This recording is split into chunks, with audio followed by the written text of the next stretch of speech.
like we just opened up a can of candy. Oh, Munati. When was the last time you had so much fun? Oh, my word. You know what? You just lifted me up to another planet. I just love it. Karu busy and current affairs and grilling politicians. When last did you sing along in the studio and have a great time? You'd be surprised. I hope the Prime Media bosses are not listening, because when I finish the show, all that talk and all of that off, it's just music all the way. Listen, we are cousins now. Yeah. As you know, I mean, the boards, same thing. Yeah, I know. And you know, this is where I started my career. This is where it all started. 1999, July. This is where I started. My word. So 2 years before it's 20 years. Yeah, absolutely. So it's Did you really start just 99?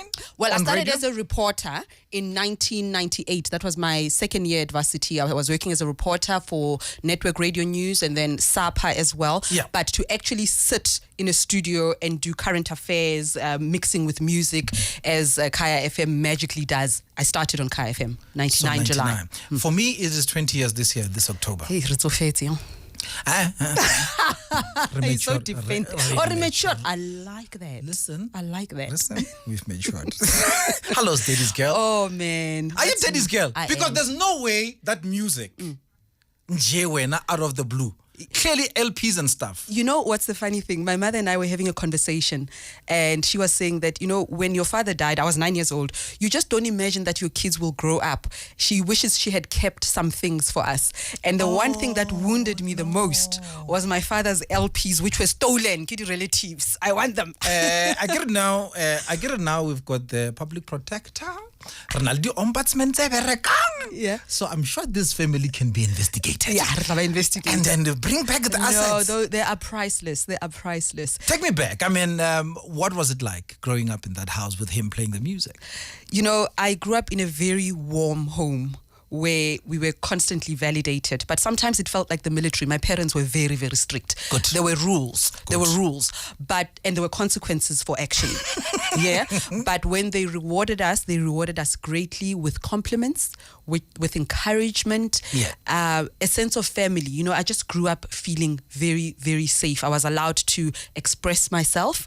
I was allowed, that started when I was young. Yeah. And I remember every Saturday evening, my dad and I used to plait his hair. I did a rubbish job of it, but that was Did he have long hair? No, he didn't. Oh. That was our Saturday evening thing that we did together. He cooked for us. He covered our clothes. You know, I just really have vivid memories of a father who was present. And I think even now, you know, I can't believe it. It's the 30th anniversary of his death this year. Word, this year. 30th, you know, and I reflect on this and I think the memories are just so vivid. Wow. And they have held me in good stead for 30 years. Obviously, the void is there. No, but of course, I do not feel that I've been cheated in life. I've managed to build a rich and fulfilling life. I think because of the first man who ever loved me, and that was my dad. And that becomes your benchmark, isn't it? That's my benchmark. And, you know, I don't mean to be immodest, but I can't reflect on past relationships, whether with friends or even romantic relationships, that were a major disaster of abuse and things like that. No. I think because the standard was set. Yes. I knew what I was worth. Yes. I knew that I had a lot to give. And if somebody did not come to the party, at least at that level, then I knew that it wasn't because of a lack of anything on my part. And I think that's the message that I got from my father. So you knew you were enough. You know what? I was complete. And I've never, you know, I grew up very chubby as a child. Yeah. So when I started losing weight in my 20s or late teens, I went to my mom and said, "How was pet? Why no some plelurkis do like?" No, I was not aware. I was not, because I was just happy and living and debating captain, getting good marks at school. I was just so happy. Then it never occurred to me that there was something. And again, you realize really it is immaterial. What is on the outside, isn't it? Absolutely. And I think that's the enduring lesson, and you've put it so succinctly that of course we all strive for a healthy lifestyle, all of that. But to grow up thinking I'm all right. I'm good. I can do whatever it is I want to do in this life. That's how I... Are you the only girl?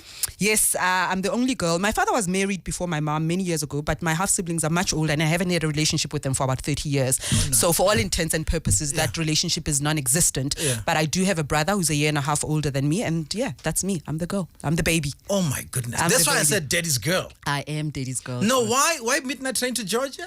You know, I'm thinking about some of our colleagues, former colleagues, Tom London. You'll remember Tom London. I remember Tom London. George Manyosi. I was still young. Yeah, Hector Mutau. I remember visiting George Manyosi when he was still Go Radio Bob, and Tom London was coming in after him. Yeah. And we danced and danced and danced.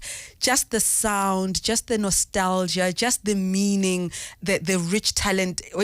Gladys Knight is just everything. Yeah. And she still is. She still is. But what pulled you to radio? Because clearly something was pulling you towards this medium. You know what? Television is great. You can do your television shows and go home. But there's something about radio that is so real, that is so immediate, that gives people access to a platform that they otherwise wouldn't have. You and I were chit-chatting just before we started about the Life Esidimeni issue, the 94 people who died. You know, I just feel that only radio can really capture the gravity of the situation, the poignancy of it. On TV, we edit stuff. Yeah. You know, you make it look pretty. We package it. There's time confinements and all of that.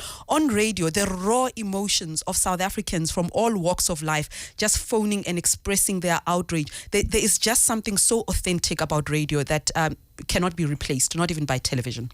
Letambulu? I danced to this song at my wedding. I was there with my pregnant wife. I know. But you were so gentle. Well, listen. I looked at you guys and I thought, I love being married now. I want to have a baby. You made me want to have a baby. We are the reason. Yeah. No. Yeah. And now tell me why. I mean, even Given Mkari's wedding, they played this song. Walking into the church. Yeah. Okay. So clearly there is something about There is something about it. I'll tell you what it is for me. That couple, Letta and Caiphas, for me, they have been making music. They've made life music, and they are a wonderful role model for married people everywhere. Yeah. They have kept it together.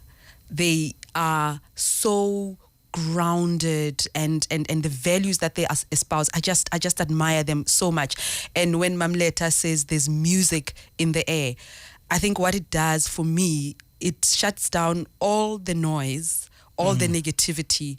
It says to me, life is tough, but you've got to take a moment to just listen to that music because it's there. It's there. Actually, in this room, people are sitting here used to be the king and queen of mid-morning radio. Thank you for leaving this space. I am ruling now. Yeah. No, this man that I live with, I say, hey, I was listening to T-Boss. What were you doing listening to T-Boss when I'm on air at the same time? That's my man. That's my man right there. Now, here we are. Obviously, we are colleagues on Mzansi Magic. Yeah. As Mzansi Magic was starting and I had a TV show, you had yours. Yes. There's a moment that I watched your TV show, which I must remember to talk to you about. Yeah. Which I thought it was very funny. Okay. You walked into a trap and I was like, Redi didn't go there. But anyway. Now, I'm like, Redi, you have to be on my show. Yeah. And she's like, hey, Mara, T, how are we going to do this thing? I'm like, no, what offer? You're an Aoi. She's like, yeah, ne? And I want to be on that show. And Redi says, I'm writing Comrades. I'm like, okay. Like, after Comrades, I'm coming directly to your show. Can you make it happen? I'm like, I can make it happen. What happened? You're supposed to show up and then? Hey, wait, Comrades, you come very close to a coffin and a grave. It's a very nice thing to talk about. Yes. A very painful thing to do. Yeah. And then even afterwards, you can't even celebrate that you finished. No. You are wretched. You are shattered. I was so shattered. I remember waking up in the early hours of the Monday because it was meant to be a Monday. Yes. I hope our friendship will endure forever and you will find some compassion for me in your heart. I couldn't even construct a sentence. I was finished. I was wasted. But you still went back. Hey, I've done 5. Ooh. And even now I'm tempted to go 6. But anyway, we'll see how that goes. It's about just stretching yourself and seeing what you're capable of, Mara, really? Over 90-something kilometers? Somebody says, really, there are cars for that kind of distance. Thank you. And not only that, you also did some overseas ones, I did the New York Marathon. It's Brian who's done a few more international marathons than I have. But we love going to Cape Town and doing the Two Oceans, which is a 56-kilometer ultra. So once every 2 months or every month, there's a marathon that we're both running, that we're preparing for. But comrades, he says that the human body is not built for that. So he's not even tempted. Yeah. So I've gone 5 times and I'll go back again sometime. We'll see. My word. But I remember that Monday, and you were the first person on my mind when ke papa marabo 3, and I'm like, hey, and you're still... And I slept all day. And you're still in Durban? Yeah. Oh, my word. Couldn't walk. You did political economics? Yes, I did a BA communication, and then my honors is in literature, and I did... a political economy as well. Those were some of my majors. But my passion is really in the literature world. But as I get older, I'm mixing different different things like gender and politics and literature, because the two are not necessarily opposed. You can mix them up. So what drew you more to the political economics? You know what? I think that we shape our world. I think that theories and policies can't succeed without people.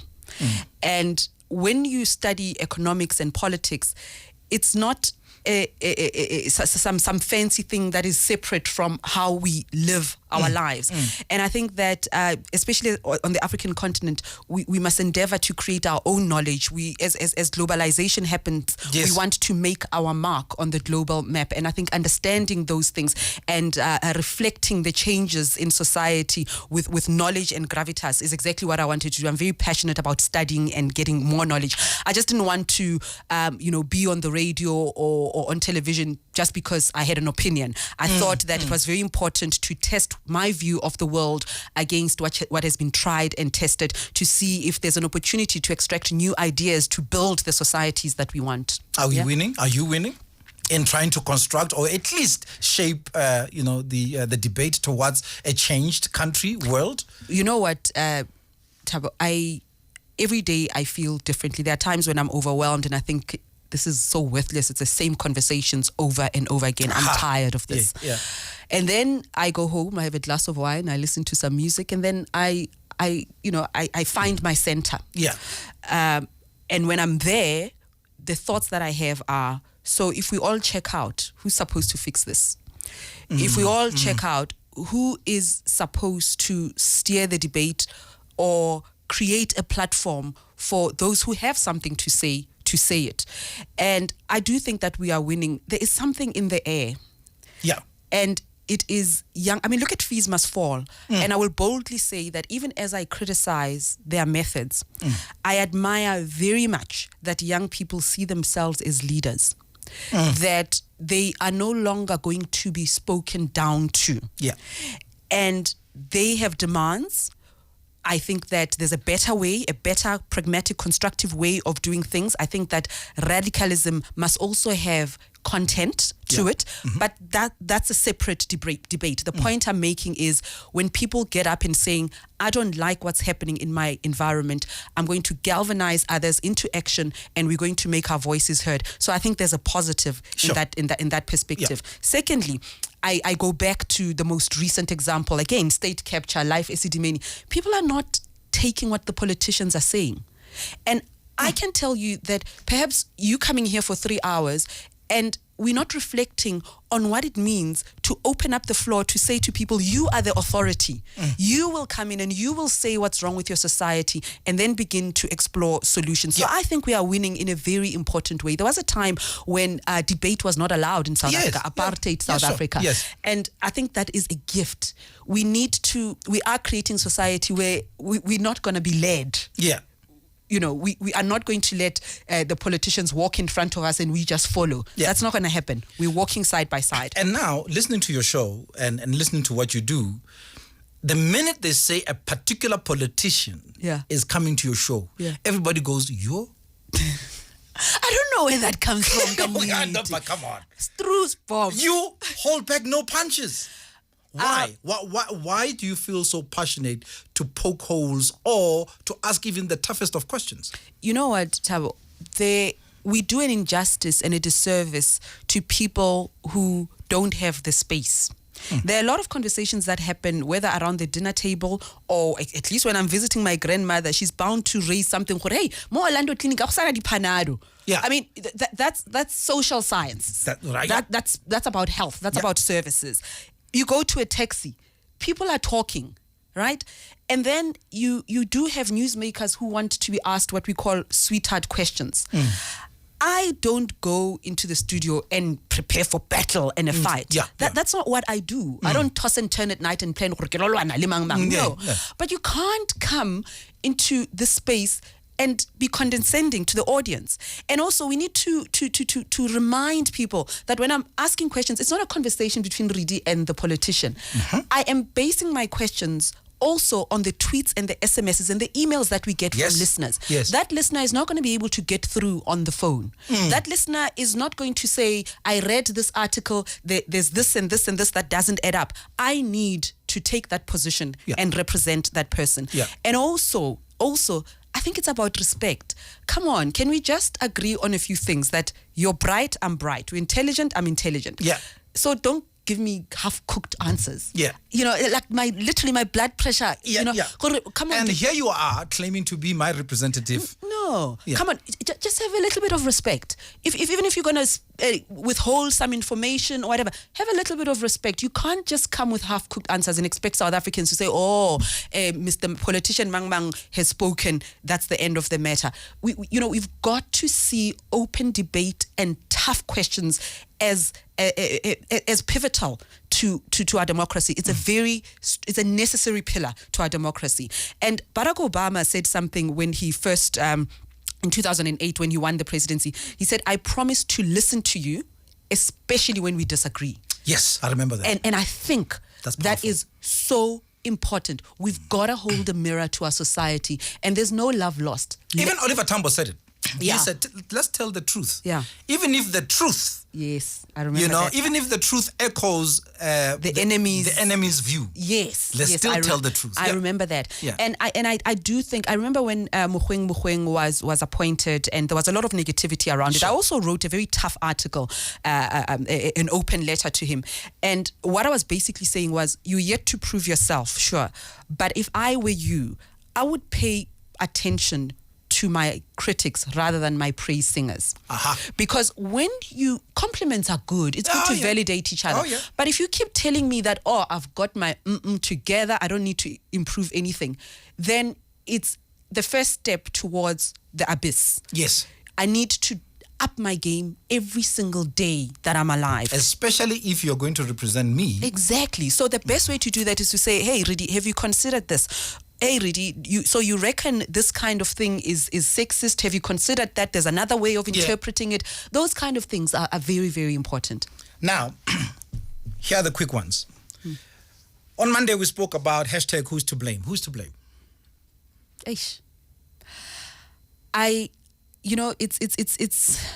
easier to blame the politicians, and I think there's a lot for which we can blame them. There's a lot that they're responsible for. But we are seeing more and more people taking their country back. And in as far as not taking our country back, I think that we are to blame. I do believe that we have a level of complacency, especially middle-class South Africa. Those service delivery protests, no matter how ugly they are, how unpalatable they are, how perhaps self-destructive the methods are, the fact of the matter is they do represent a level of activism. We can debate whether it's the right kind of activism. That's another story. But here in middle-class South Africa, when something happens that is detrimental to our economy, when we're seeing the sexual violence that just makes me weak at the knees, when we're seeing life esidimeni, how do we just sit and say it's Tladani? How do we just sit and say it's the violent men in our society? How often do we reflect and say, to what extent am I contributing to this? And I'll give you a simple example. You know the beggars on the side of the road. You know, there is one who has become a buddy of mine. We chit chat. And I haven't seen him in years. He said he went back to Zimbabwe. He came back just a couple of weeks ago, and I was just delighted to see him. And the traffic light closed, and he came over to me. What he appreciated was that I look him in the eye when I speak to him. Yeah. So why is that important? It just means that you recognize someone's humanity. Yeah. So those little things, we can talk about Zuma, we can talk about Gadani, and we mustn't let them off the hook. Yes. But I'm just saying, in our conduct, the way you treat your staff at home, the way you treat fellow drivers on the road, those things erode our values. And you start with the small things, you start thinking they are unimportant, you start neglecting those, and then it rises up to a lack of empathy, even with the bigger things like life is demeaning. And that's what I'm saying. So the simple answer is we are all to blame. And that it is. Have you ever elevated anyone? Take them out of the friend zone, and you're like, okay, I don't go zame, man. It's a lover. And then you realize, back to the friend zone. You know what? I've been very lucky. I've never experienced that. But I can remember, I had a very nice boyfriend when I was at varsity. Yeah. And we were childhood friends. Oh. We were childhood friends. Our mothers were friends at school, and we were neighbors and all of that. And then we got to varsity and we met. We had a very nice, easy relationship, but it was more a friendship, I think, than anything else. So I suppose that's the one that I think, if I were to reflect, we made better friends than anything else. It should have stayed that way. Yeah. And but now, when you guys decided to go back into the friend zone, was still amicable, or was it a little bit tense? I don't do this keeping in touch thing. It's not that I wake up and I think I'm not gonna, it just happened. I mean, and sadly, his mother a couple of years ago passed away. I heard. I just landed from London. I went to the funeral because that's a family that I knew, And I think if I were to bump into him or whatever, it would be all nice and pleasant and stuff. But Ahmed, there's like 24 hours in a day. You've got children and friends. Yes, and please. What's your star sign? I'm a Taurian. Is that a good thing, a bad thing? Listen, all I'm going to say, there are 3 classes. Okay? The good, the bad, and the ugly. Okay, good, bad, and okay. In terms of sex scopes. Okay. You're part of the ugly. What does that mean? It means Taurian women, generous. Kaing, let me before I say thank you. What are we generous with? I just said sex scope. Well, and your man? Brian is?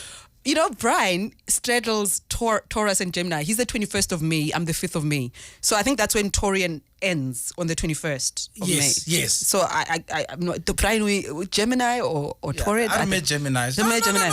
Because he's so gentle, he's such a sweetheart. And, Yeah, not a met Gemini. So yeah. The greatest sex you've ever had? No, listen. This is Kaya. We asked these questions. The greatest sex. Do people actually answer you? Thank you. Well, I know why we trend every day. Look, hello. Let me tell you, the greatest sex I've ever had was last night. If that answers your question. Amen. In my house. Hallelujah. But then it's hard for me to say the greatest because, there are opportunities for more. Thank you. So for all I know, in the next 24 hours, something would happen that overthrows last night. That's all I can say. I get when you're Taurian. Yeah. You're just proving it right now. Right, taking get Taurian. And you can never say no to a Taurian woman. No. But you've got to think of it from another perspective. And I know your wife shares my view. Okay. That we are from the school of thought that aukwati waist up, aukwati waist down. Hey, and I'm sure you remember that story. I think it was Zambia or Kenya where the women were angry with the politicians and the MPs, and as punishment they were going to withhold sex. Yeah. It's a real thing. It happened. Yes. And I remember thinking, Joe, like punish.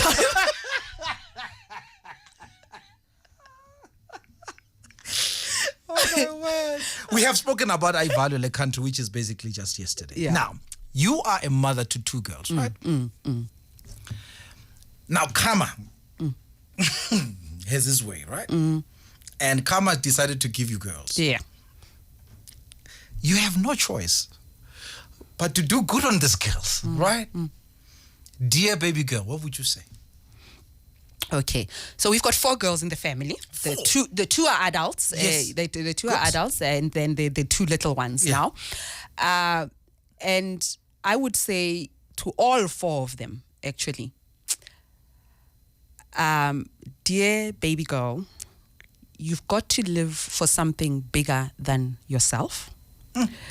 You've got to tap into the broader purpose about why you are here. In your little private corner, you need not be famous. Whatever it is that you do need not be covered by the media and make headlines.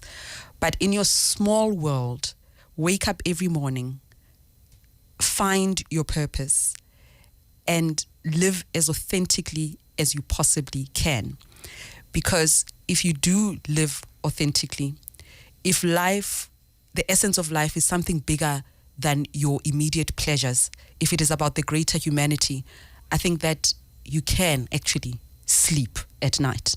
And we use this term, it's become a cliche, make a difference, but it is real. It is real. We can actually make a difference. And when we do that, when the world seems to be collapsing, when there seems to be chaos, I think those little things that we do give us a firm foundation from which to re-energize, to recharge our batteries and live to fight another day. So I would say to my dear girls that it isn't about being born in the northern suburbs. You're not to blame for that, and there's nothing bad about that. It's not about the ability to be going to private schools. There is a bigger world out there, and find that purpose. The classics, Sky FM 95.9. If Kenny Maestri knows what's good for him, he must give you solid gold just for one weekend. Wait the guy, bad. If he knows what's good for you. For that station. I'll speak to him. Oh, like you do. Kenny I just wanted take to notes. put my arms around him every time he sang that song. My Like goodness. oh man, this was. He knew how to bag, didn't he? Man. And in fact, the first festival I attended, I think it was in the late 80s, he was performing and he took off his t-shirt and threw it in the crowd. I didn't catch it, but yeah. He was magical. May he rest in peace, like you do there. No, he gave us his best. Oh, he really absolutely did. Now, here you are, you're doing your TV show and you have Fresh and DJ Spoo. I remember that. And then you fell into the trap of asking them, who is Mzegazeg? I was like, Redi, you didn't go there. I did. Because at know, that time, everybody was saying DJ Spoo Mzegazeg. And you believed them? No, I had to throw it out there because, I did. Are we ever going to see you on TV again? Yes. Oh, wonderful. Yes, you will. You will. Just watch the space. You will. Okay, give me something. Give me It is still going to be in the current affairs space. Lovely. Looking at global politics. Fantastic. This time around, and we're working on something in that regard. It's coming. Because sometimes I watch Hot Talk on BBC, and I'm thinking, they must give this to Redi. I love it. Yeah? I watch it. I examine and see. Yes. Yeah, those kind of very thorough, in-depth interviews. It's coming. 2 girls. Are you done with babies? I thought I was done, but I actually really love being pregnant, and I'm negotiating. I'm not sure that I'm done. Never say never. You never do. But I was about to prevent. Mama prevent.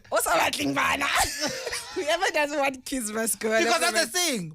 Whenever you can, right? Yeah. Because it's all up to you. Yeah, well, we're nice women. We negotiate with you guys. We tell you, hey, how about this? So it's a negotiation. We hope that some parties get persuaded. Oh, my. If not, we may have to resort to nefarious means. When are you giving us another book?